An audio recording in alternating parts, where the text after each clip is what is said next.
Really excited to be here tonight. BC has always felt like a second home to me. I spent a lot of my childhood summers fishing up on the island, and I've been up and down the Thompson a number of times. Breaks my heart to see, the petition that's been going around, the condition of those poor fish. Anyway, today I'm going to give you a talk. Basically, I'm going to talk about steelhead life histories, kind of the value of diversity to steelhead, what it means to them, and show you some of the different behaviors that fish like steelhead have evolved. Start with just a basic question, which is how and why are steelhead different than salmon? And of course, steelhead are one of the Pacific salmon. There's all these nuances and hard to understand steelhead versus salmon, but today we're just going to say that there are steelhead and there are cutthroat, and then you've got your 5 to 6 species of Pacific salmon like sockeye, chum, pink, masu, and all the other ones. So in order to make my point here, we're going to look at some long-term data from the Skagit River, and I assume that most of you kind of have a general idea because the upper Skagit goes through Canada, of course, but the lower Skagit, the anadromous component, is one of our traditionally most famous and historical wild winter steelhead fisheries that we had in Puget Sound. Of course, in 2007, the populations were listed under the Endangered Species Act, and since 2009, nobody has been fishing for wild winter steelhead on the Skagit because it crashed. It's been rebuilding, and we're trying to get a fishery back, but it highlights an example of a once great fishery that kind of went down the tubes relatively quickly. In any case, what I'm showing here is the number of fish that return to the river. This is total run size. It's not escapement, and there's a slight difference there, but basically it's the total number of pink salmon that came back to the Skagit River over time. And over there on the axis that goes up and down, that gives you the number of pink salmon that we had. And you can see, as you would expect with pink salmon, there's a lot of variability annually in terms of how many fish return. Of course, like all pink salmon, ours come in odd and even years depending on where you're at and where you're at. But regardless, the point here is that there's a lot of variation, right? Over 100, 200, over 1 million fish in some years down to less than, I think, 70,000 in others. So that's a lot of variability. The next we're going to look at are chum, another species that can have really large run sizes, then all of a sudden go to really small ones. And I put the chum abundance on this other axis over here along with every other species because the pink salmon abundance is just so high it swamps everything out. And as it is, it's still going to be hard to see some of the other species. But again, with chum, we can see in some years you're up to and over 400,000 fish, and then recently they've had run sizes down to like 10 or 15,000. So not doing very well. A lot of annual variability. And then we have Chinook and coho, which are kind of the intermediaries. You see coho, quite a bit of variation again, going up to and over 200,000 fish in some years. And then again, in other years, you're down to less than 20,000. And Chinook are down there on the bottom, of course, not as variable, although I think anyone who's looked at data long enough knows that the variation in these less abundant fish gets swamped out a little bit just because of the scale that we're using of abundance. So the question is, where's steelhead, right? And steelhead are way down there below Chinook salmon. And in the scheme of things, like steelhead are typically managed, they're kind of a secondary afterthought, right? Because steelhead are typically not harvested commercially, so they tend not to be as important to a lot of managers. And as a result, they're kind of treated like second-class citizens. In fact, when I showed this figure to a friend in Washington, he said, "Oh, that's just steelhead." And I said, "Oh, you're right. I just happen to love them a lot, So all the other salmon species, really important, go up and down quite a bit, but steelhead, less variable than the other salmon we have here. And so the next question is there some attribute or characteristic of these different populations that might help explain why in certain years you're seeing 500,000 or 1 million fish, and other years you're only seeing 10 to 20,000.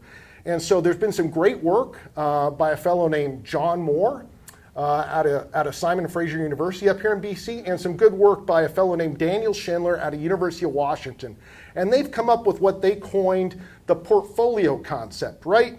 And the portfolio concept is basically taken from the world of finance. So anybody who has a 401k or retirement plan, the whole portfolio concept means that you're going to put some money into different types of investments because over time, some of those investments will do better than others. And if you don't diversify your portfolio, if you don't have some money in cash and some in stocks and some in savings, that you're going to end up with a lower return than you would have if you had a diverse portfolio. So the same concept applies to salmon. Basically, the more diverse life histories the salmon has, the stronger the portfolio effect. So salmon populations that are more diverse, they tend to be more stable and have less annual variation than fish with less diversity.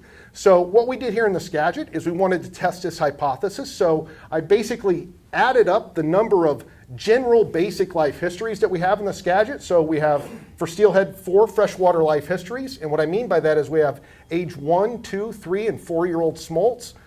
There's probably a few 5-year-olds, and 1-year-olds are pretty rare. So I just shaved off in 4 and figured that's a good rounded number. We also have 4 ocean life histories. We have fish that spend 1 year, 2 year, 3 year, and 4 years in the salt. Of course, the 4-year ones are really big. And then for run timing, we have 2, which is we have summer steelhead and winter steelhead in the Skagit. And if I multiply those together, I come up with a total number of life histories of 32 different potential combinations that you could have. And that means you could have a fish that spends 1 year in freshwater before it goes to the oceans. It might spend 3 years in the salt, and it might be a summer run, right? On the other hand, you could have a fish that spends 4 years in freshwater, spends a year at sea, and is a winter run. So those are the different types of life histories I'm talking about. What we want to see is how do steelhead compare to all these other species? So we can see as you go from Chinook to coho to chum and pink, things get simple real fast. Chinook are kind of the intermediate connection between the two. When you're looking at coho, chum, and pink, things are pretty darn simple with them. They don't have a lot of options. And so what I wanted to do is see if we could find a correlation statistically between the number of these life histories and the annual variation in run size. And so what I had to do was I had to standardize run size into something that we call the coefficient of variation, right? And the coefficient of variation is on the bottom, and here it goes from 20 to 100. That's basically a standard number that means 20%, 40%, 60% to 100%.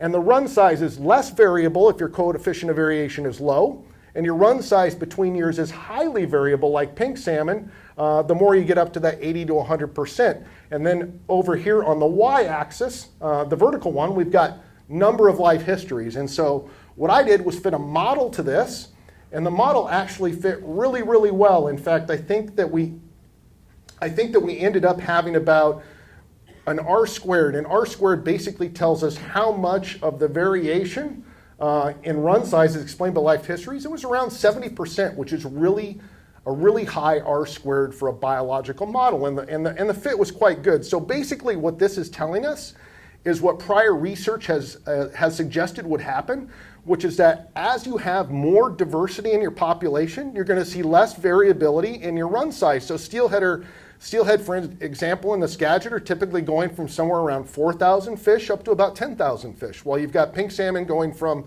50,000 fish in some years to over a million or two in others. So life history diversity is really critical because it helps dampen that annual variability in run size. And so when I talk about diversity in steelhead, I now want to explain just how remarkable it is relative to all these other salmonids. So first of all, they have more life histories than any other salmonid we've looked at.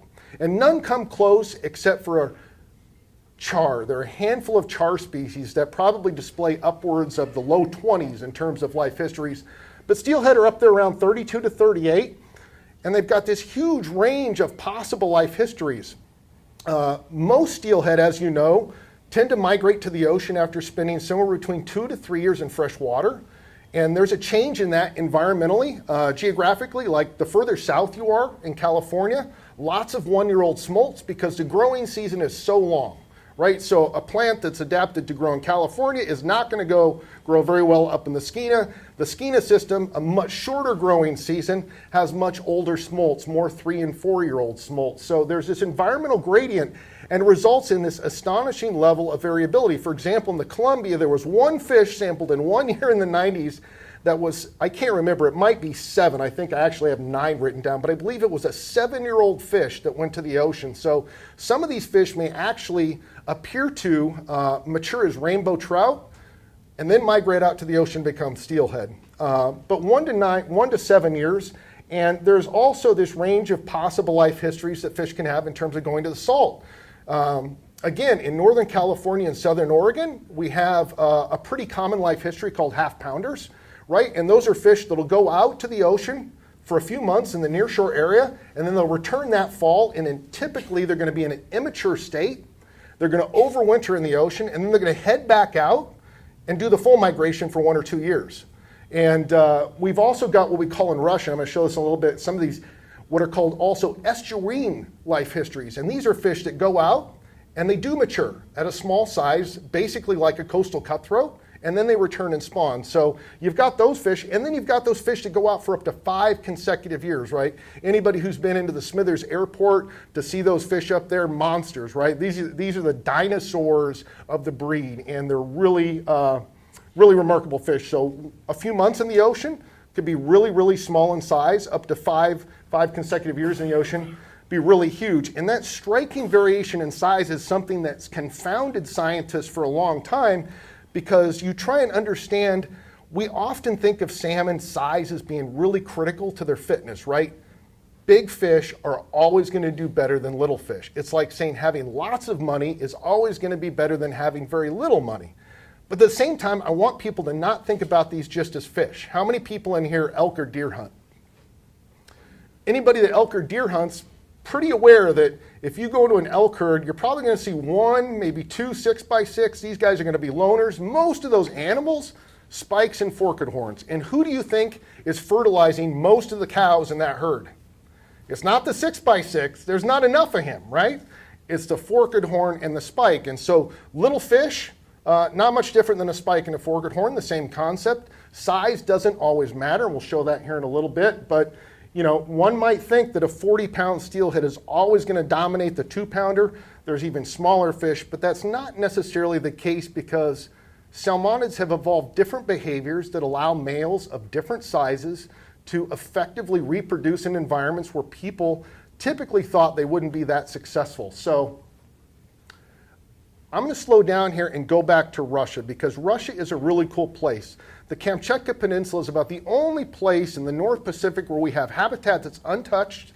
Fish have either been minimally harvested through illegal poaching or not harvested at all, and there's no hatcheries. So these fish are basically a baseline for what populations could potentially look like in places that we have. Now, Russia's environment's very different, so I'm sure there would be differences, but the concept is how much diversity do we see in these untouched populations? And there's quite a bit. They tend to have 4 major life history groupings. The first is fully anadromous. Those fish, again, 1 to 5 years at sea, 5 to 9 years old at first maturity. They're about 10 pounds, 30 inches when they return. The sex ratio is interesting. They're mostly female. Those populations in Russia that are almost fully anadromous, those female ratio can be anywhere from 60 to 70% female in any given year. In fact, that's pretty common in a lot of the interior Columbia populations too. Then you've got these other 2 life histories that I briefly mentioned. You have estuarine. Those are fish that go out, spend maybe a few months in the ocean. And when I say years, is that they'll make these trips multiple times. So they'll go out 1 year, come back and be mature. They'll go out and do it again. In fact, the highest rates of repeat spawning, iteroparity, are found in these little males that are estuarine run fish. I think they found fish in there that spawned up. One individual, I think, spawned 7 or 8 times over the course of its life and was somewhere around 15 years of age. So that's only one. It's an N of 1, but it sets the diversity bar pretty far out there relative to what we see now. And then you've got river estuarine fish, and these are fish that will mature in fresh water 1 year and then go out to the ocean for a few months the next, and then repeat that process back and forth. So basically, they're shape-shifting from rainbow to steelhead depending on the given year. And the most important thing is those fish are both younger and they're much smaller, right? They're a few pounds. They're not 10 pounds.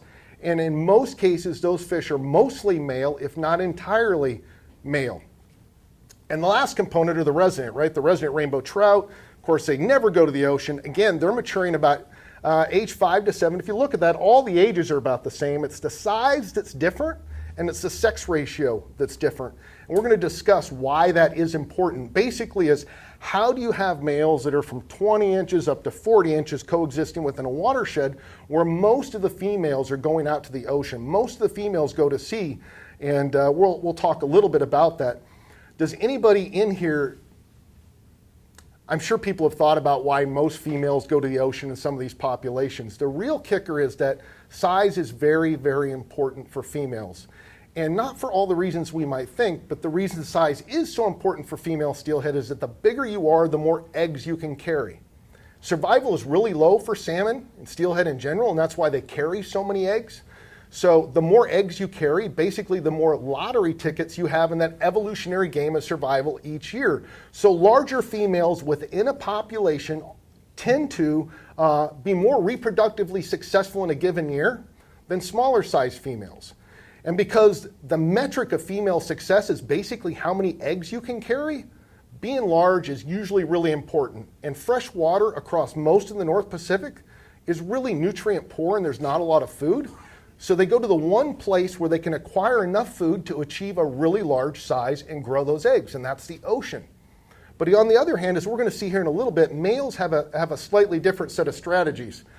So I wanted to see in my own backyard if we saw some of the diversity that they saw in Russia, because typically when we manage steelhead, we're basically managing only for that component of fish that tend to range from that 5 to 30 pound range, right? Most of our management strategies are not accounting for these little guys, the estuarine fish, the half pounders, the resident component. So I took about, I fish a lot, so I took about 500 fish out of my database and looked at these, and I wanted to see here just what was the distribution of different female steelhead in the Quileute River system on the Olympic Peninsula, which is where I live. And what you can see is that most of those females, like Russia, are kind of in that 28 to 31 inch range, right? They're averaging about 8 to 10 pounds. And in the Quileute system, that means an 8 to 10 pound female is going to carry about 3,000 to 4,000 eggs, while a female that's up in that 38 to 39 inch range is probably going to have almost twice as many eggs as that other female. So the bigger you get, the better. The hard part is everybody would be big, but it takes a lot to survive 4 to 5 consecutive years in the ocean, right? You're basically making laps out there. Not everybody survives that long. But on the OP, the Olympic Peninsula, we're seeing a similar pattern that the females tend to have a size range that's really kind of centered around an average size of about 8 to 10 pounds.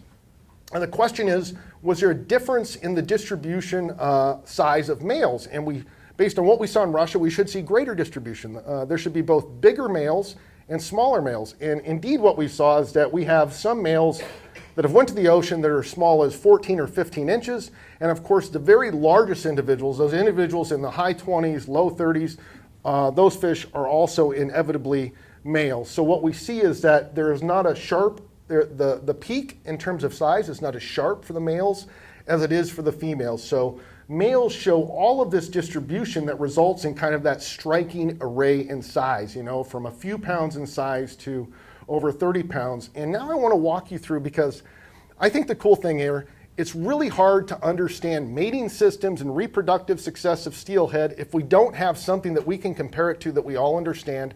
So I like to draw it back to human references and comparisons. So forgive me, but I hope there are some younger folks in here, because I know some of the younger references might go over some of the older people's head, but I hope you go home and Google it. So we want to see here's the big fish, right? This is kind of the 42-inch, high 20s, big steelhead. That's a nice big buck.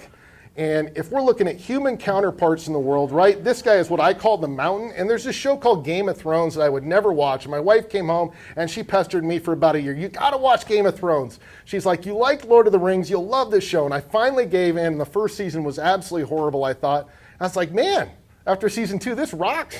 And she couldn't get me to stop watching it, right? So now we watch Game of Thrones all the time. And I found it was absolutely amazing, because if you watch the show, it's a microcosm, it's a parallel of what is happening in the world of steelhead. Because as we're all sitting in here today, I guarantee that if any of us had to get by this guy to get to the 20 girls that were behind him to mate with him, that every one of us in here would likely die. Maybe whereas Kushner, Tyler might have a chance, but there's not many, right?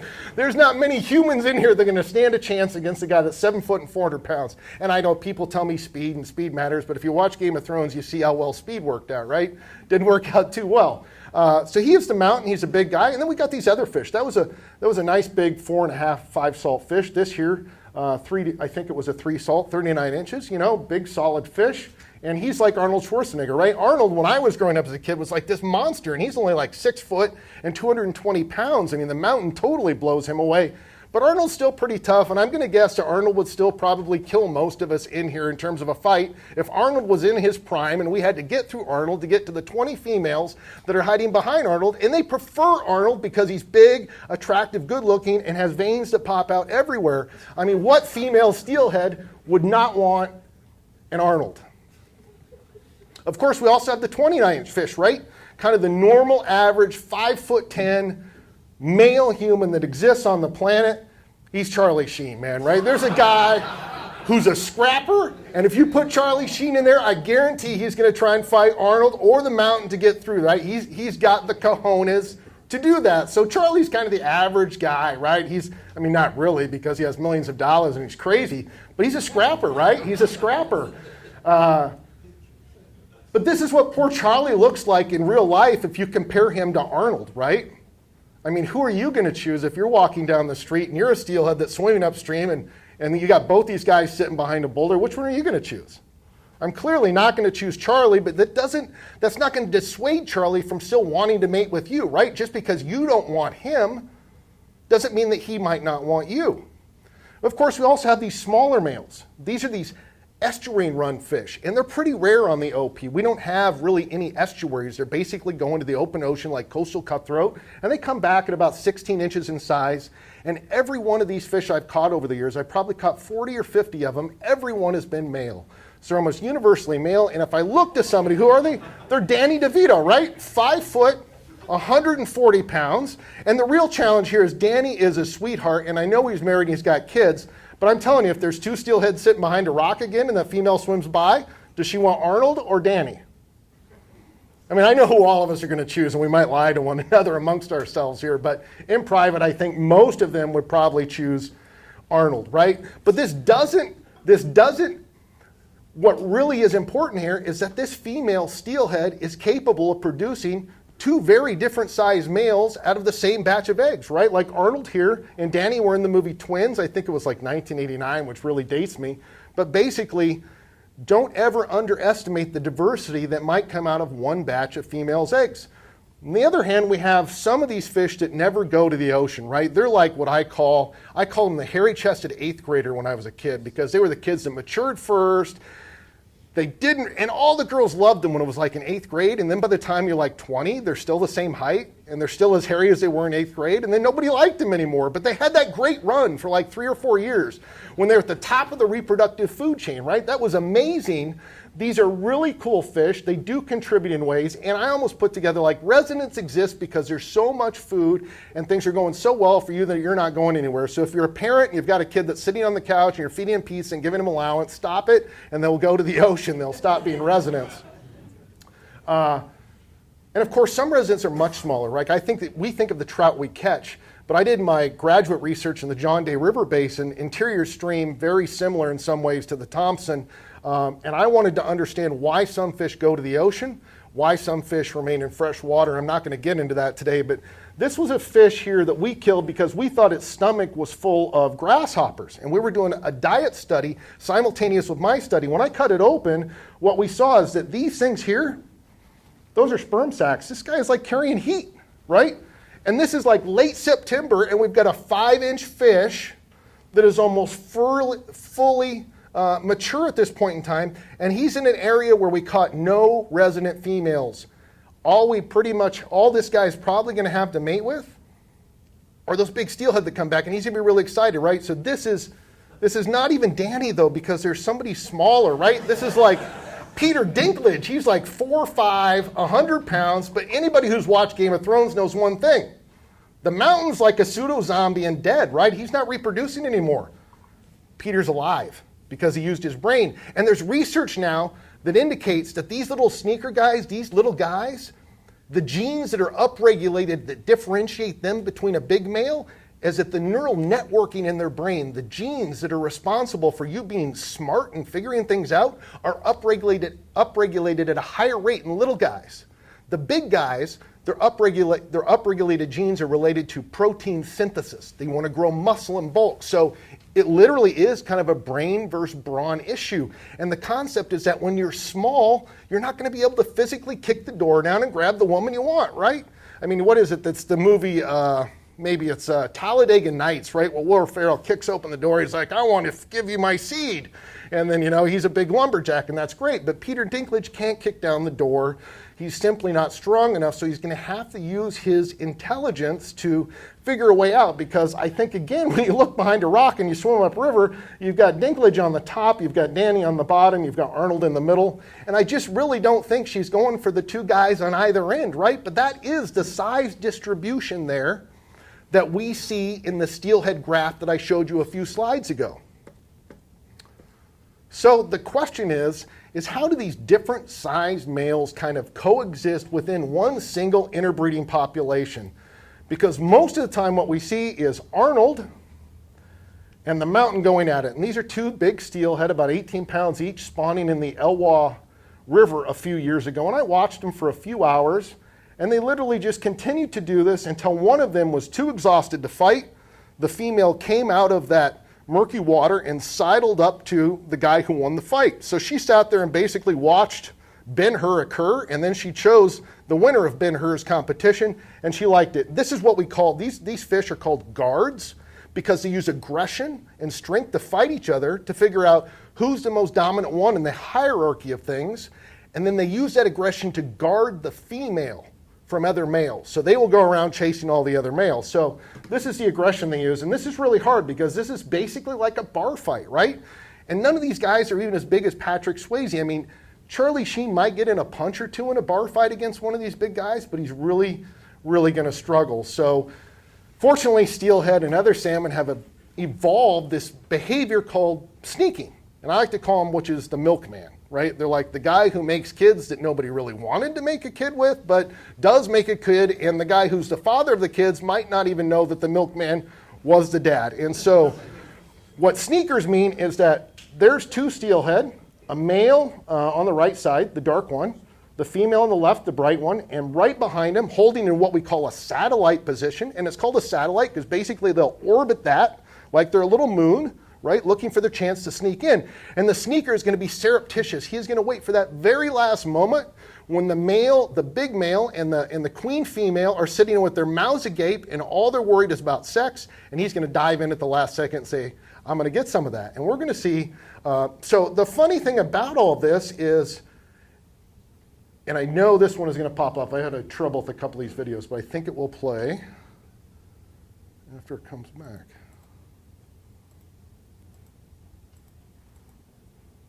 Please work.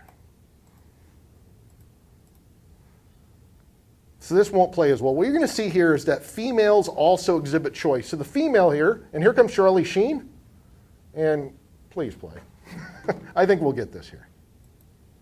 So watch the Charlie Sheen, and the female's like, I don't want you, Charlie. And the big male then after is like, yeah, what she said, right? He comes in, yeah, what she said. That's the same thing, and I'm going to try and get this to play a little bit better here.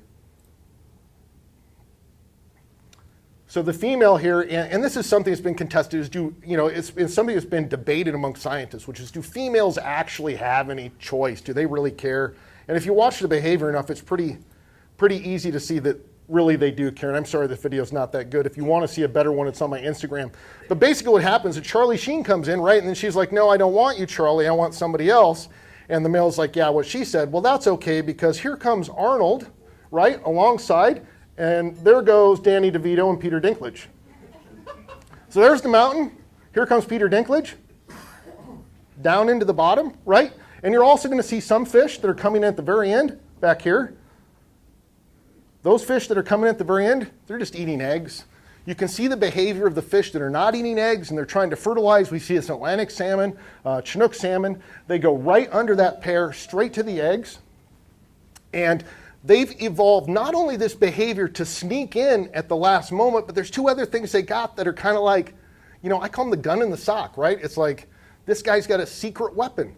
And the first weapon is that when he's underneath there, he can actually block the sperm of the big guy with his back. So that's effective for one. It's like Spud Webb winning the dunk contest like in 1986. The guy was like 5'4". The other thing is their sperm. We see this in sneakers, not just fish, but in almost all animals, that sneaker sperm is faster than non-seeker sperm. And so what happens is that the ovarian fluid that comes out of the female carries the eggs. And the ovarian fluid is needed because it's really dense, and that's what causes the eggs to sink down into the gravel. The sperm is not going directly to the eggs, it's getting in the ovarian fluid, and once it's there, then it's game on to the egg. So if both those sperm hit that ovarian fluid at the same time, the sneaker sperm is almost always going to win. And there's a great piece of work on this in gorillas. And what they found was that the big gorilla, right, the master guy would go around and he would beat his chest and he would do this great show off like a peacock. And then he would breed with every female in the group. And then he would go pass out. Well, guess who showed up at the door at 2:30? Charlie Sheen and all his buddies, right? And the female's like, okay, this is great too. Well, they have faster sperm. And so there is sperm competition. This is what it's called in evolution, is that there is competition not only amongst our physical bodies and all this other stuff we do, there's competition amongst sperm, and the speed of sperm can matter. Now, all of this hasn't been looked at in steelhead. We're literally drawing upon a lot of research from other species, but these little guys don't always have to be sneakers, because there are times, and I've done research on this, and this video is from the Elwha River, which is a place that I live really close to, and most of you are probably familiar with the Elwha loosely. We had 2 huge dams. We removed the dams, but behind those dams there were lots and lots of resident rainbow trout. They've been sequestered up there for over 100 years without ever seeing a steelhead. This female made it up here the first year the dam was removed. She had no other males within several miles of her except for this little guy down here. And I'm sorry for the noise. This video is going to be, I'm going to stop it and I want you to see. She comes up 10 pounds. Peter Dinklage is here.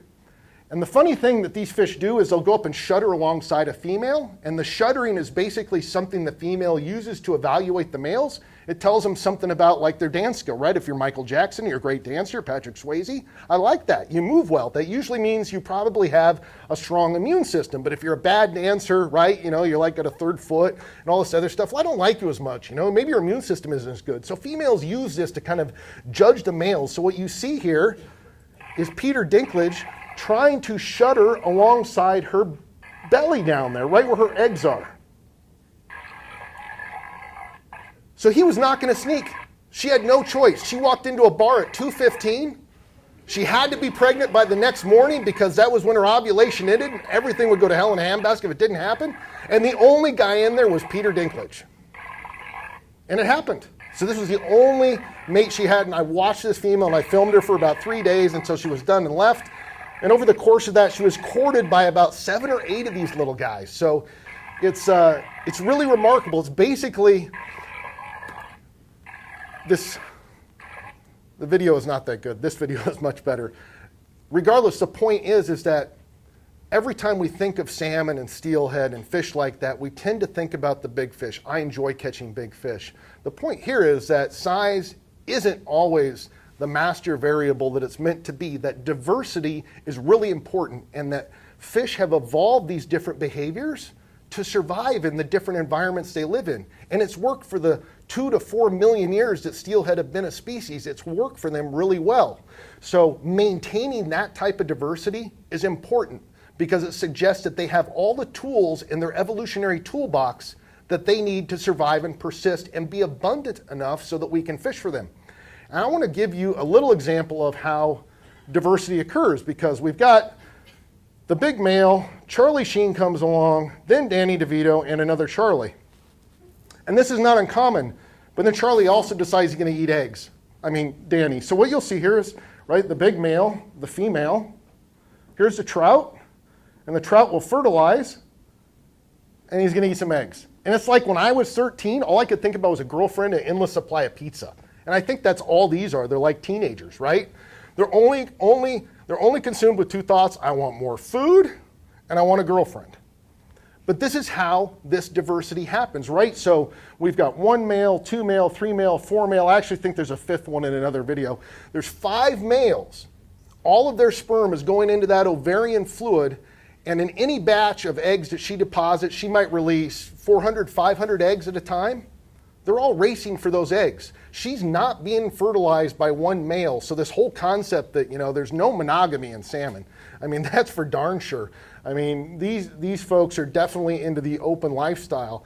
But it's amazing, because what can happen here is what I like to just call just basically instant diversity, right? It's a milkshake of steelhead that happens there. I want to close this part by saying that rainbow trout are really important to steelhead. I've worked in a lot of watersheds, went around and snorkeled a tremendous amount, taken video and photographs, and almost every place I go, inevitably, there are little Danny DeVitos and Peter Dinklages that are contributing to these fish in very different ways. And what we've seen is that in watersheds, genetically, some of these little males can sire up to 50% of the returning steelhead that come back. So just because you catch a 10-pound steelhead doesn't mean that it had a steelhead as a dad. A lot of these steelhead do have little resident males as dads. Female rainbow trout can also produce steelhead, but it's much less likely that they produce steelhead because females have a stronger genetic component to ensure that, largely because size is so important. So if a female rainbow produces eggs, they're largely predisposed to becoming rainbow. Just like if a female steelhead produces eggs, they're largely predisposed to becoming steelhead. The real plasticity, the real variability occurs within the males. Nonetheless, work in Puget Sound has found that, resident females can produce anywhere from 0 to 50% of the juveniles. So resident females can be really important, and they'll produce up to 0 to 20% of the adults, depending on the study. And that's a pretty big range, 0 to 50%, 0 to 20. One of the reasons is that these are literally about the only published results we have. A lot of the research on parentage and who's producing who has been unpublished. But then there was some really nice work by Mark Christie out of the Michael Bloom lab at Oregon State. And basically in Hood River, what they had is they had a dam at the Hood River so they could collect DNA from every steelhead that came upriver, and then they would go upriver too and sample rainbow trout. And what they found was that up to 40% of the genes in the steelhead population were derived from resident rainbow trout. So resident rainbow are contributing not only behaviorally producing offspring, they're also contributing genetics that are important to the population. So I'm going to stop here before I go into the hatchery component and just see if anybody wants to take a break. Or if there's any questions. Sure. This is going to sound silly, but do smaller fish produce smaller fish? So his question is, do smaller fish produce smaller fish? And it's not a stupid question. Yes and no. It's like a lot of things in nature. If that's all there is and you're breeding two big fish and there's no environmental effect, they're more than likely going to produce bigger fish. But there's a strong environmental component such that a female is likely carrying a diversity of eggs, and when those interact with the different males, it's like us. I go back to Brad Pitt, right? Everybody knows Brad Pitt, the actor. How many people know his brother? Nobody, right? Because Brad's not good looking, he's not hot, and he's not ripped, and he wasn't in Fight Club. So it's the same concept, right? Is that lots of diversity can come out of one individual female or male, so it's not always the case. Yeah? I work on a river that has no resident rainbows, it's all steelhead. And I'm just curious why I haven't seen any small males in there, because I know some of the smolts are already large enough to be that 6-inch Peter Dinklage in the first place. Yet the river appears to not have any resident rainbows in it. So the question he asked is, he works in a river, but he doesn't really see any of these little males. He only sees steelhead. And it depends. If your population size is really small and the watershed is really small, there might not be any rainbow trout at all in some cases, right? I mean, especially if they're competing with coastal cutthroat, because coastal cutthroat tend to outcompete rainbow for some reason or other in coastal watersheds. Now, that said, I tend to say this, is that, I'm going to go back to this. Siemens et al. 2004, males sired up to 50% of the steelhead. That was from Snow Creek in Washington, and everybody before that project said there are no resident males in it. So it's really hard. I'm saying it's really rare to see zero.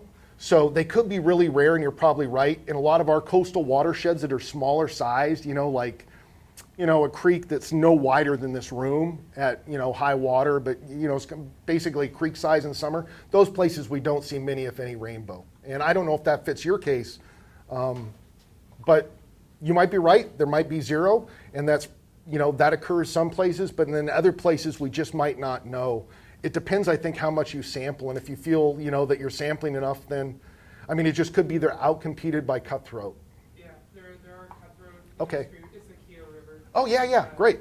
And we do summer surveys looking for fish, and I've done 2 summers now, and I haven't seen any mature rainbows, but definitely lots of coastal cutties. A lot of coastal cutties, and that makes sense. A lot of our watersheds that are about the size of Keogh don't have resident rainbow, although we will occasionally see a little one. But I basically, in order to see those, they're so rare, I have to be out there in the spring really constantly. But I think, like you're saying, I think rivers that are that small, really nutrient poor, not a lot of food in them, and coastal cutthroats seem to do better in those places than rainbow. So yeah, I think you're right.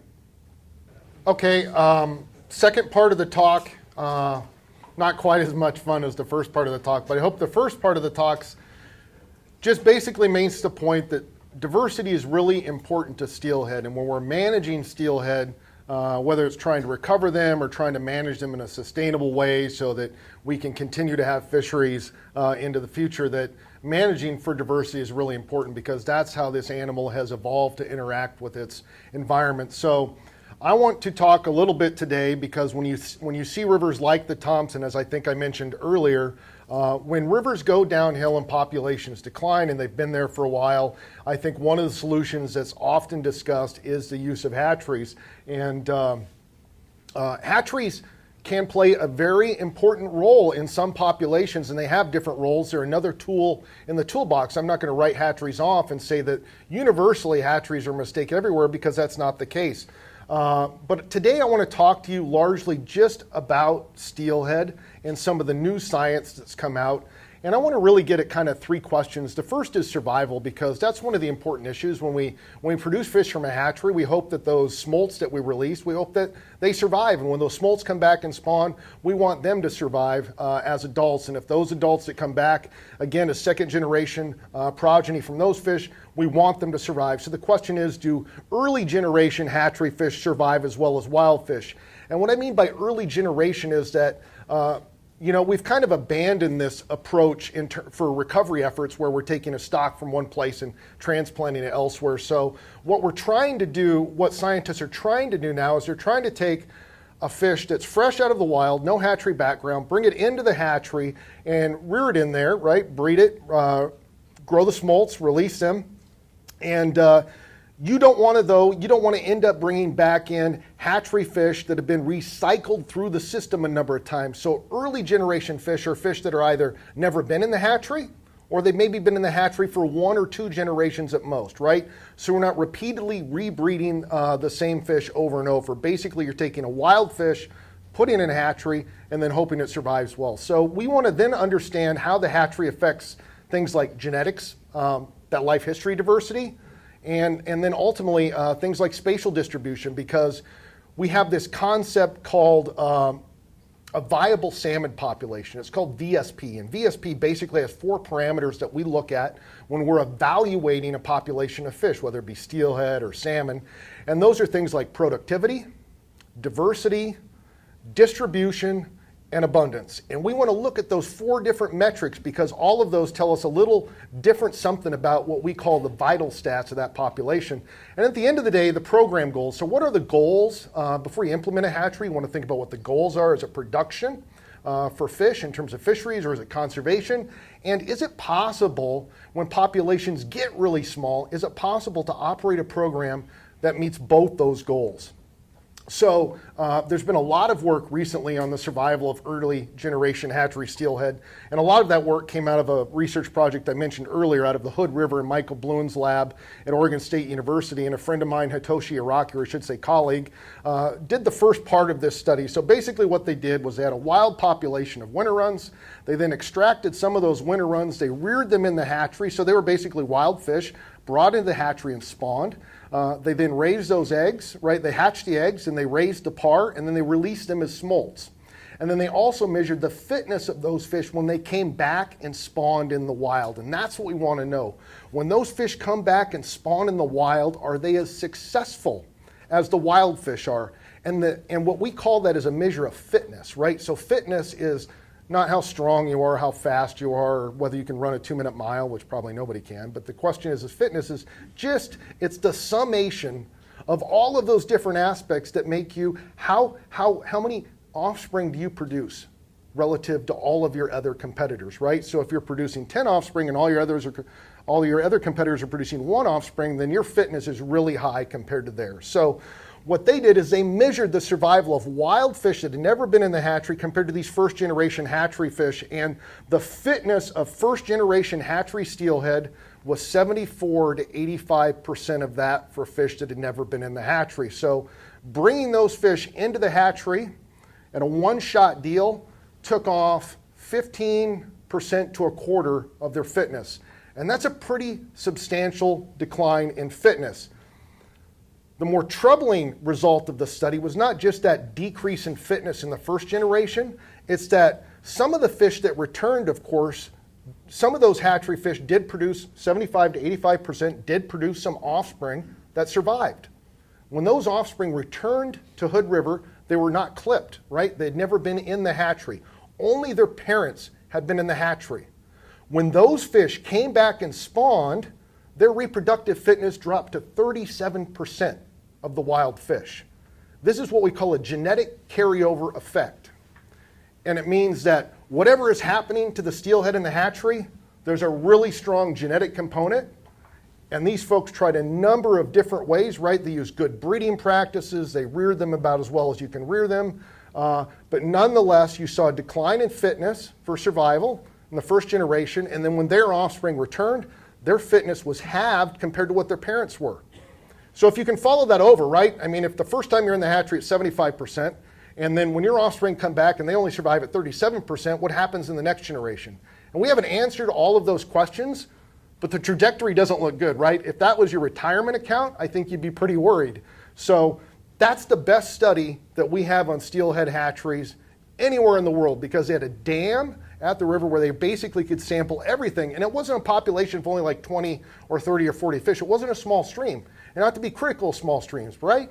But what we infer from small streams, right, we can't necessarily draw all our conclusions to larger streams that have more complexity. This was a fairly large watershed with a population of hundreds of fish. There was another study in the Columbia, Little Sheep Creek, done by Bernstein et al., 2011. And it did a more traditional approach. What it would do was take wild fish out of the system and then breed them. And then those fish would return with a clip on them. And sometimes they would take those fish that were clipped and spawn them again in the hatchery 2 or 3 times, right? So there was a mixture in your brood stock of pure wild fish, some fish that were first generation and some that were second or third. Their fitness is only 38% of the wild fish. So it's kind of eerie to see 2 studies in different places in the Columbia, but end up with this ultimate level of fitness around 1/3 of that of wild fish. And again, it just highlights and really does suggest that there has to be some genetic component to this, because it's not just what we call environmental. I mean, just because you're reared in a hatchery, that does explain some poor survival, but the survival of those fish that have never been in the hatchery, that originally had parents in a hatchery, that's strange, and we didn't understand that. So there was another review by a colleague named Mark Christie, who now teaches at Purdue University, a really good geneticist. He looked at Atlantic, salmon, coho, chinook, and steelhead. Basically, he looked at every hatchery study where they used early generation broodstock, right? Taking wild fish, putting them into the hatchery, then measuring their fitness. And on average, their survival of those fish was only half across all of those studies, so about 50%. So we don't have a study that shows for steelhead that hatchery fish are going to be as fit as wild fish. And this is a challenge, right? Because one of your goals is to produce adults that are fit enough to go reproduce in the wild and be as successful as wild fish. But to date, that doesn't seem to be the case. The question is, why? What is happening to these fish that makes them less fit? And the question is it all genetic? First of all, there was another great work by Mark Christie. He dove into this question to actually try and understand what was going on genetically. And what they found was that over 700 genes were differentially expressed in wild steelhead compared to those steelhead that were in the hatchery for just 1 generation, right? So wild fish brought into the hatchery, you looked at its offspring, and they had 700 genes that were differentially expressed. And that was a lot more than they expected to see. And those genes were related to things like metabolism, immunity, and wound healing. And if you think about it, it makes sense, right? Immunity and wound healing makes sense because hatchery fish are reared in incredibly high unnatural densities in places that are basically just waiting for any disease outbreak to happen at one time, right? So really crowded place, everybody's in the same place doing the same thing, more likely to have some disease outbreak. So immunity, when you have genes that are upregulated at a higher rate to improve things like immunity and wound healing, that might be good because you've also got the nipping in hatcheries, right? The loss of fins, the erosion of fins, all of those different things. Metabolism is also interesting because metabolism has been found to be one of the major factors influencing domestication of all animals. Because in a hatchery, what happens is we basically go around and we give fish all the food they could want. But when you do this with wild steelhead offspring, the funny thing happens is that a lot of those fish sit on bottom and don't want to come up to feed on the pellets that are released at the surface. But a handful of those fish, I shouldn't say a handful, an unknown proportion, not all of them, a proportion of those fish will go up there every day and eat and eat and eat and eat. And those fish that eat a lot grow fast. And if they grow fast, they get big and survive well. So that's one potential reason that you could have some gene related to metabolism because those fish that are capable of taking advantage of large supplies of food in a short period of time could be surviving at higher rates. And I know that's confusing. I can see some blank looks. Put it this way, metabolism is just important. Three main things changed. So genetically, we know that the hatchery can change genetic attributes of steelhead. It can also reduce the diversity. As we talked about, this is important. For example, we tend to see a smaller number of families in a hatchery compared to wild per capita in terms of how many offspring you produce. For example, if I was going to start a broodstock program, I might go get 50 adults and release 100,000 smolts out of those 50 adults. But in nature, you're likely to get 100,000 smolts out of probably hundreds to a few thousand adults. So in nature, survival is so low, a lot of fish are supposed to die, right? A lot of eggs die, a lot of the fry die, a lot of fish die. Probably 90 to 95% of those fish die before they ever make it to the ocean. And that is really important because what it means is there's relatively few offspring per given adult. The hatchery is just the opposite, right? You're producing a tremendous amount of offspring from very few adults. So that's different. Smaller number of genetic families in the hatchery. And then in terms of what this looks like phenotypically, like how many of these genetic things are manifested in different life histories. And you tend to often, most frequently, see less than 10 life histories coming out of a hatchery population, while we've seen that we have 20 to 40 in a wild population. And there's a really simple reason for this is that environment controls, strongly influences diversity, right? So if you're in a small creek that's really warm in the summer and really cold in the winter, you're going to do one thing. If you're in a creek that's larger and it's cooler in the summer and a little warmer in winter, you're going to do another thing. So environment strongly influences how long a fish stays in fresh water before it goes to smolt, and how old a fish is when it smolts influences how many years it spends in the ocean. So the challenge in a hatchery is that usually we release all our smolts at the same age, either 1-year-old or 2-year-old. So all that diversity that you started with in the wild population has been immediately truncated by quite a bit. And that's important because if you have 1-year-old, 2-year-old, 3-year-old, and 4-year-old, and 5-year-old smolts, all those smolts tend to spend a different amount of time in the ocean and become a different size as a result. In the hatchery, though, when you have almost all of these fish doing the same thing, it's just like really reflecting what happens in nature. Like almost all our 2-year-old smolts in a certain river in nature are likely to do the same thing, while the 3-year-old smolts are likely to do something else. So it's not that that's really different than nature, it's just that the hatchery is one simple environment that is not representative of all that environmental diversity that exists in a watershed. So the hatchery works really well at producing fish that live well in those environments.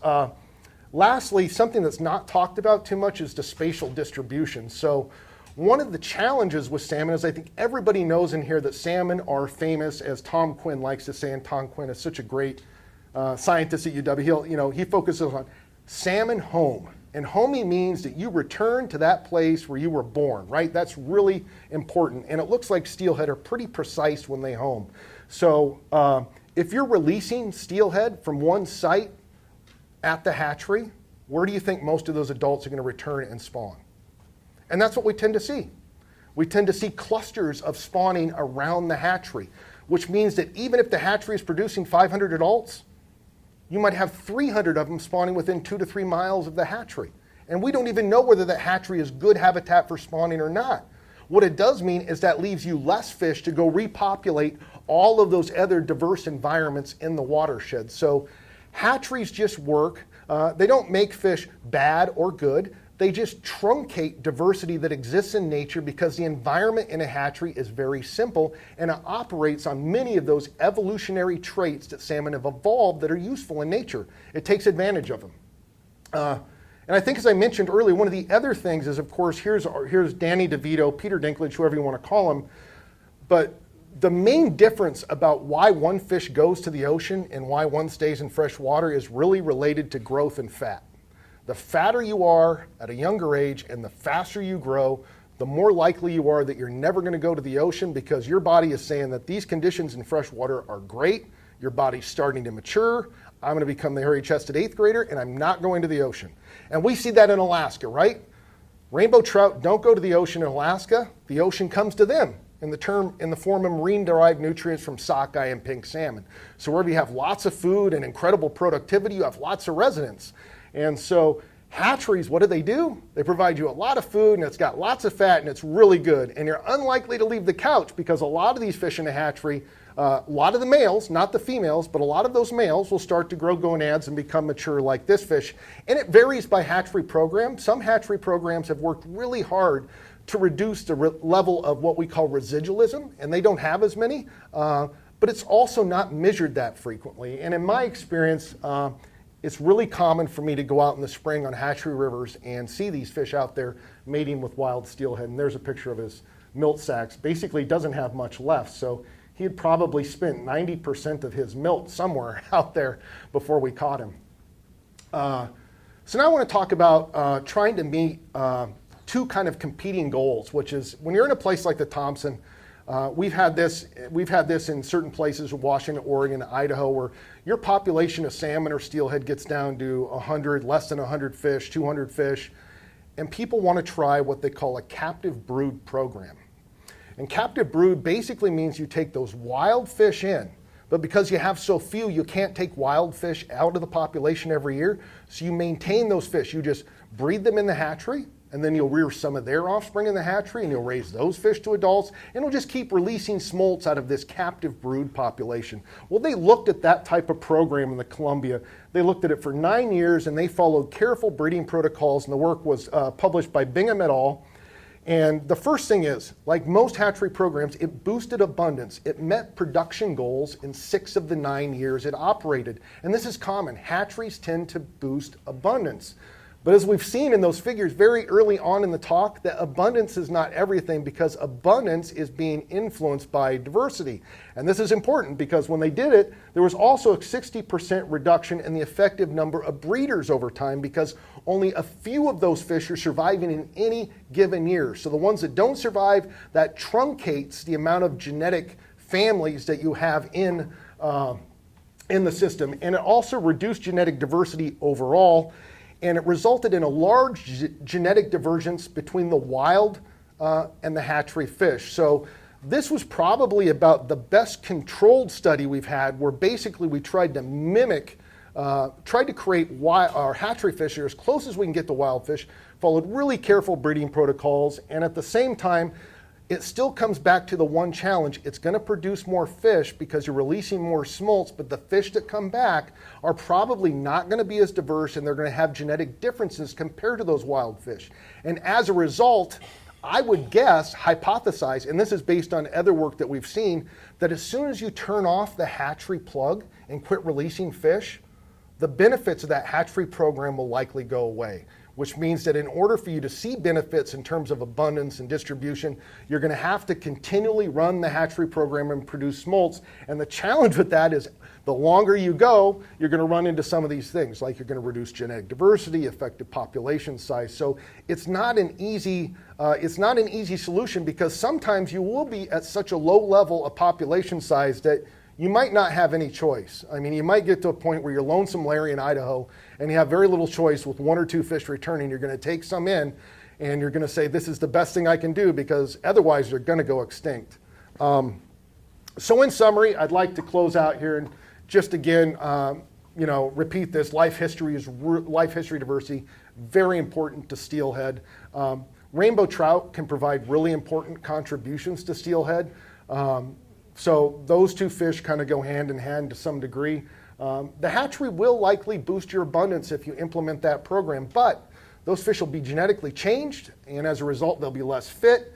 And I didn't even get into all the challenges with hatcheries, such as competition, predation, predator attraction, all the other challenges that we deal with. I just tried to dive into the diversity component and the fitness. So there are other things. And when I talked a little bit earlier about this portfolio concept and how it dampens diversity, how it dampens annual variability in run size, here's an example. So this is from the Hoh River, and what we have up here, the percentage of 2-year-old smolts on top and the percentage of 3-year-old smolts in the bottom. And basically what you see in the years you had fewer or more 2-year-olds, you had fewer or more 3-year-olds. There was a response by 3-year-olds. Basically, that if you didn't have the 3-year-olds, this is how many smolts you would have. But because you had the 3-year-old smolts, you get up to your 100%. So having diversity in age class is really important because they compensate for one another.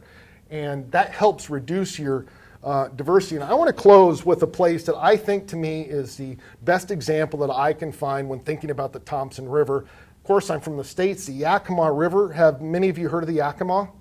Most of you probably know it as a semi-famous trout stream in Washington. It's also got steelhead, and it's a really big watershed. And the Yakimas went through grazing and agriculture and dams and about every other thing that you can do to one of these kind of semi-arid, high-elevation environments, right? It lacked water, it had high water temperatures, there were barriers. A lot of groups went to work on all of these issues, tribes, state, federal government, including Trout Unlimited. The interesting thing is this population during the mid-90s bottomed out to down in that around 300-400 fish range, I think, in one of the years, maybe even 200. Anyway, the population got to a very, very small size. These are all wild fish. In 2001, we had some really good ocean survival that hit the coast of Washington and Oregon. So all those smolts that went out that one year, they kind of caught sails in their wind, and they returned with a lot more adults than they had seen in all those previous years. And that's that big spike you see going from around 1,000 fish all of a sudden up to 4,000 in but a couple of years. And you can see it peaked up there around 6,000. So it looks like that reproductive class that hit in the early 2000s was then carried over to later in the time period in those late 2000s. But regardless, the point here is that everybody thought the Yakima steelhead were basically on their deathbed, but it's taken 25 years of really hard work on the habitat. And if you can improve the habitat, at some point ocean conditions do turn around. And if you can produce enough smolts to get this really good return on that ocean survival, then a couple of good returns can really boost your population up to that point where all of a sudden you're talking that you can be fishing again. And the Yakima is interesting because there is still no focus fishery. But I just want to highlight again that, they had a hatchery program in the Yakima, and I think they shuttered it in about 1988 or 86. So this is all wild fish that are doing it. And again, it's probably going to be open at some point in the future, but I think the Yakima is one of the few places that we can really look to in the lower 48 and say, how are wild fish ever going to come back from situations that we think are really bad? But, the big why is, of course, we have dams and improved spill and marine survival, lots of habitat work. The other unique thing they're doing in the Yakima is kelp reconditioning, right? So they're taking spawned out females that migrate downstream, they capture them at the dam, and they bring them in, and they feed them like Hot Pockets and Taco Bell and all the other good stuff, right, to get them really fat. And those fish are really happy. But it took them a while to figure out what food to feed them, and then they let them go. And those fish go out, and now they've got like a 36% second spawn rate for those fish. And that's really good. So these fish have contributed, they estimate, about 10% to that abundance return. So you think of any type of habitat work that you could do where you could go out and spend a little bit of money and get a 10% increase in abundance. It's really rare. they're not bringing those fish necessarily in to domesticate them either. So there's some human influence, but so far it looks like that really hasn't had a big impact on the fish themselves, but those fish that they have reconditioned have returned to contribute. And all of that without a hatchery. And that doesn't mean that, again, I focus on this because if people are interested in keeping their populations wild, we need to show examples where wild fish can come back. And that's it. I'd just like to say thank you to everybody in here, and I always love coming to see BC folks. Thank you.